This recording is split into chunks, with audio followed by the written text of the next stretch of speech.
Magandang gabi Pilipinas. Ito ulit ang inyong likod, si Mike Mr. Typhoon Padua. Nagbabalik sa ating tropical weather analysis. Ito po ang special coverage. Latest update sa super bagyong si Inday. Binigyan na po ito ng local name na Pag-asa. At international name niya ay si Vavi. Ito po ay dumaan sa Guam kahapon po ng umaga. At nagbigay po ng trail of destruction. So itong bagyong ito, ang good news, hindi po ito magkakaroon ng direct effect sa ating bansa. May mga paulan-ulan at malakas din na hangin pwedeng makanasan sa Batanes. Dahil po sa laki ng kanyang sirkulasyon, baka itaas ang storm warning wind signal number 1 ng DOST Pag-asa. So abangan po ninyo ang latest mula sa DOST Pag-asa sa kanilang website at also sa kanilang Facebook channel.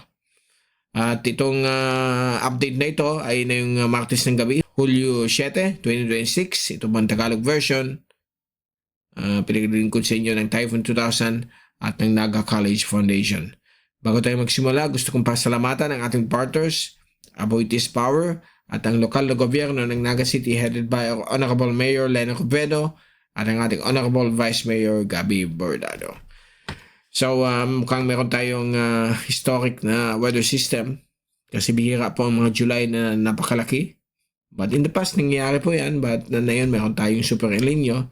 Talaga naganap po itong mga ganitong system at nag-coincide pa sa tinatawag nating wet phase ng modern general oscillation. Pag iyon po ay nakatapat sa isang nagde-develop na bagyo, kusang lalaki talaga yan. Okay, mapapansin nyo, pag dry phase ng MJO, maliliit yung bagyo. Pag wet phase, malalaki. Okay, kasi tumutulong po ito sa kanyang mga paglawak ng sirkulasyon. Remember Christine during that time? But no worries, hindi naman po ito magbibigay ng ala Christine na situation. Dahil po, iba pong environmental setting na yung panahon na ito. So ito po yung pinaka-latest GWAPSAT natin. Okay, ginawa na yung gabi. Ayan po si Vavi at lumaki ang kanyang circulation na yun po. Nasa roughly 1,300 kilometers across. Ayan po yung hangin niya na 55 kph. So yun nasa eastern seaboard ng ating bansa. Yung mga nasa coastal waters, maganda po dahil malalaki po ang swell, malalaki ang alon na mapanganib po sa mga maliit na sakyang pangdagat, mga fishermen, yan. Subalit yung mga surfers, lalo po dito sa may Siargao, mukhang masaya sila kasi ito yung mga waves na magkikreate ng mga similar sa Cloud9.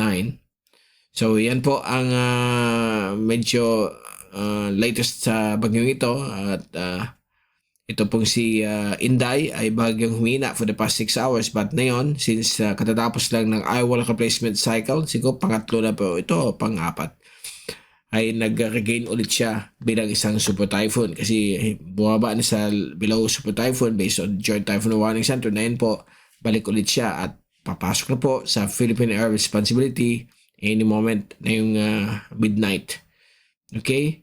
At itong weather system na ito ay magpapaibayo ng habagat, lalo na po pagdating dito sa may kalagitnaan po ng hilagang Philippine Sea.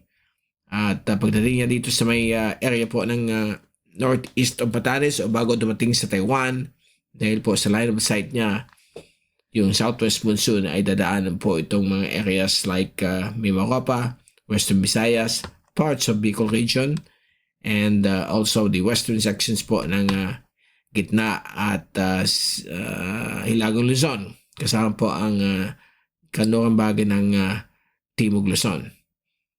So may mga hangin po tayo na pwedeng umabot po ng up to 50 o 60 kph sa mga areas po ng Pilipinas. Dahil na po sa western section, so mag-ingat po kayo. At dito naman po sa labas ng Philippine Air Responsibility, napakalayo, same area kung saan namuos itong si Vavi or Inday. Meron isa na naman na bubuong low pressure area, 97W, but mababa pa po ang chance na maging bagyo po ito. But may pinapakita na rin ang European model, baka ito yung sumunod o another system somewhere between these two systems. Okay? So ito po yung latest fast animation. So nakita niyo kung gaano lumalaki ang bagyong ito.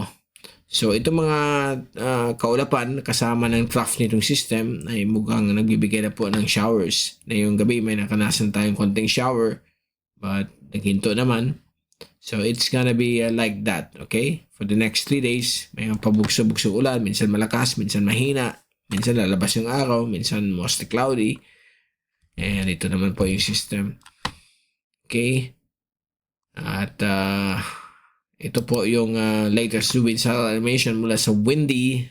Kitang-kita po ninyo dyan. Yung kanyang eye, kapapalit lang po yan. Medyo lumaki na. Dati nasa 20 kilometers lang ang diameter. Ngayon nasa 45 to 50 kilometers ang diameter. So usually after so many eye wall replacement cycles, nagiging mas malaki ang mata niya based sa mga atmospheric interaction dyan sa kanya mga thermodynamics na nangyayari po within the eye and the eye wall.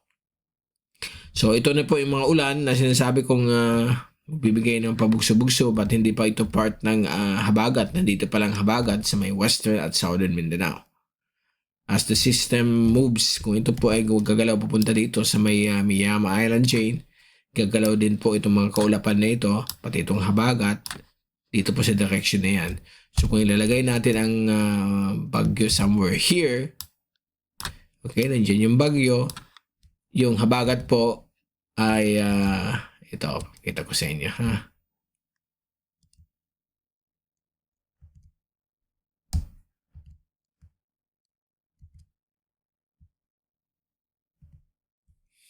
Yung habagat ay magiging ganito po yan effect natin sa atin.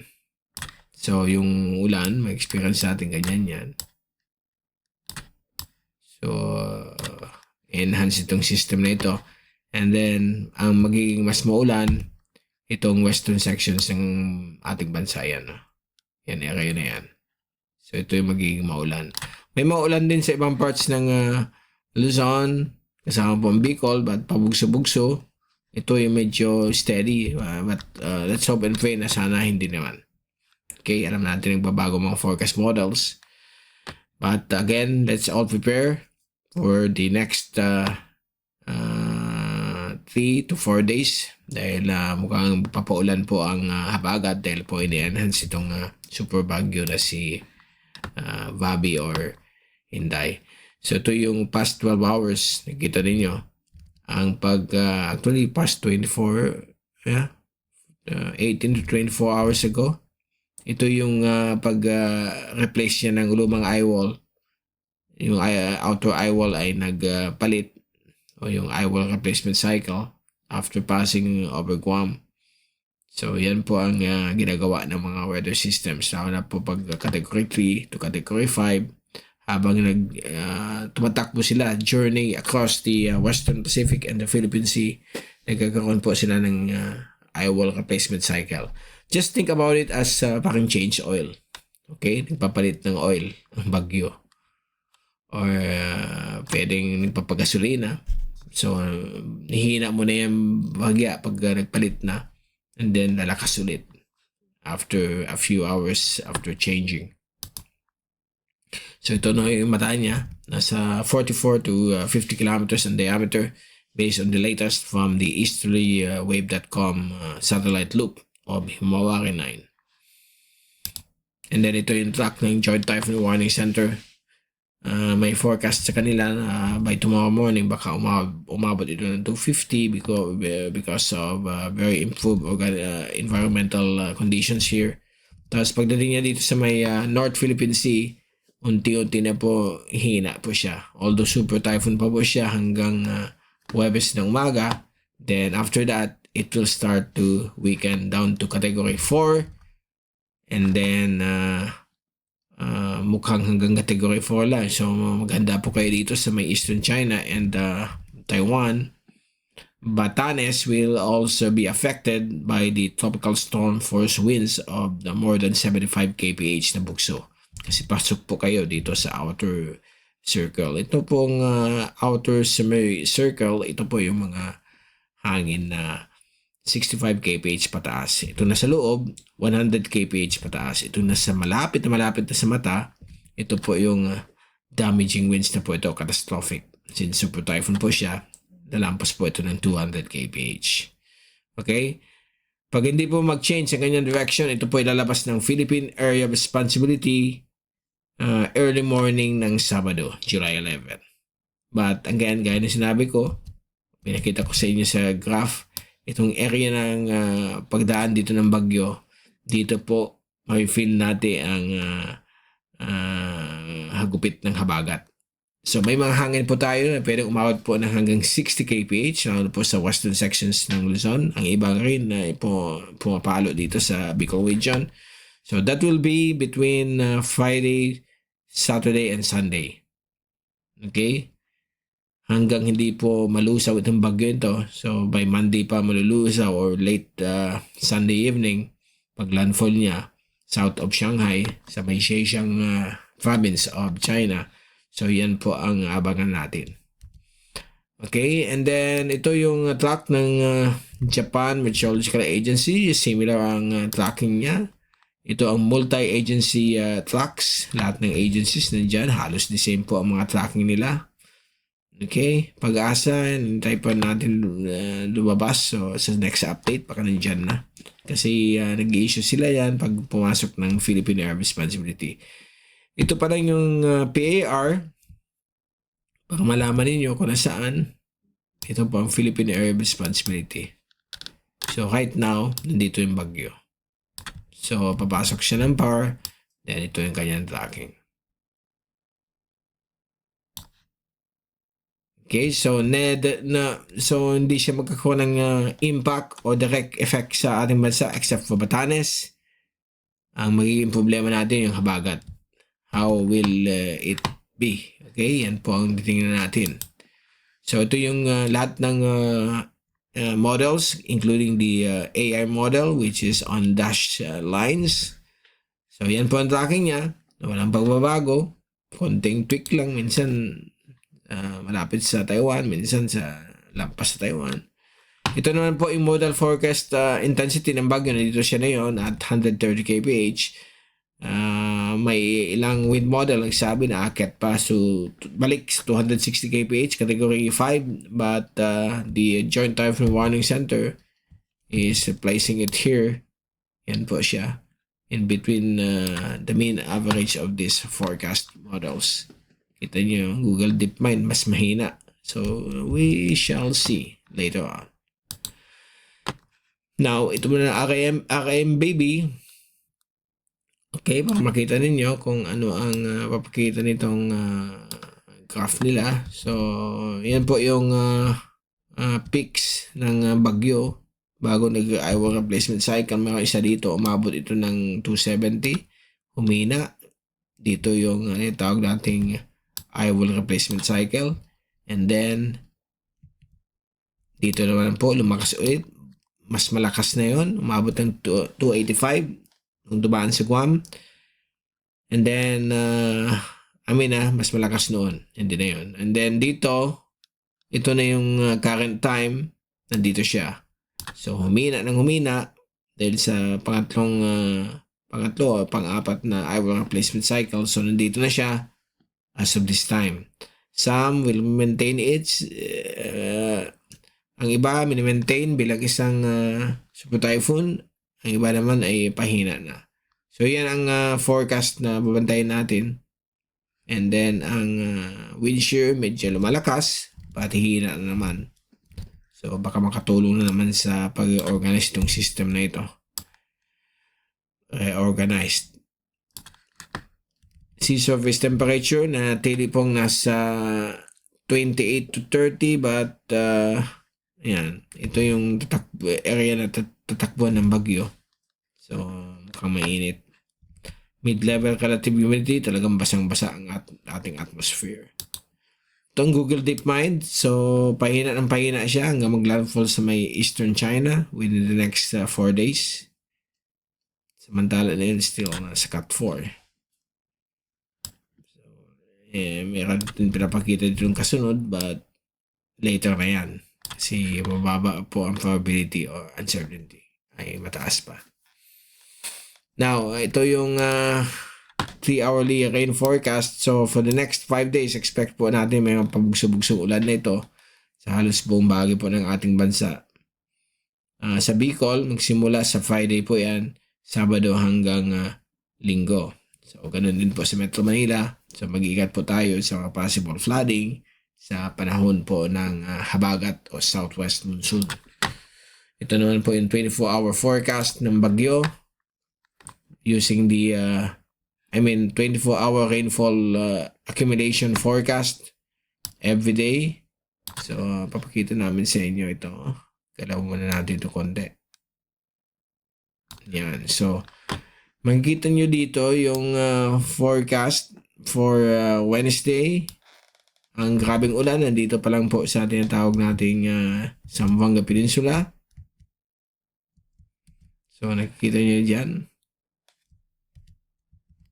And then, pagdating po ng Huwebes, ito po ang magiging senaryo. Dito na po pupunta yung mga ulan sa Mimaropa at western sections po ng Kabisayaan. Kasama po ang Negros Island region. And western sections po of Mindanao. Pagdating po ng Friday, medyo lalakas na po yung habagat. So, same area affected. Bicol region, mukhang sa July 11, Sabado. Metro Manila as well, Friday and Saturday. And the western sections po of Central and Northern Luzon, kasama po ang Cordillera Administrative Region. And then Sunday, ayan po siya. Nandyan pa ang habagat, mukhang tatagal pa po. Hanggang Monday, July 13, but Tuesday, July 14 and Wednesday, July 15. Nandiyan pa ang habagat pero sa may coastal areas na lang po ng Ilocos region. So yan po ang latest sa ulan. Sa latest mula sa ECMWF, bagong product po nila ito, yung tinatawag nating IR simulation. So based ito sa forecast nila. So makikita nyo, ito yung hapon. And then, papasok po siya ng PAR early morning. So, within the next few hours. So, yan po. So, ilagay natin itong system dito sa may area po ng east of Taiwan. Yan na po ang habagat. Kitang-kita mo. Affected talaga yung western sections ng ating bansa ng habagat. So, napakalaki itong weather system. So, simulation po ito. Kung forward po natin, kahit na naglandfall na dito, talagang grabe yung ulap sa ating bansa dahil sa habagat. And then, mayroon pa isang weather system dito. Simulated na papunta sa may area po ng East Philippine Sea, but nasa labas ng ating bansa. So, it looks like baka Monday, July 13, simula na mag-improve ang weather, but still, marami pa rin pinapakita ang ulan na itong habagat. And then sa wave heights, kita ninyo yung mga pulang-pulang yan. Yan po ang wave heights ng bagyo. Yung swells, tawag natin sea swells. So yan po. Pagkalaw natin ito, sa Thursday, lalo na po sa Friday at Saturday at Sunday, yan po ang pinaka-peak ng mga alon. Habagat. Kitang-kita po sa West Philippine Sea.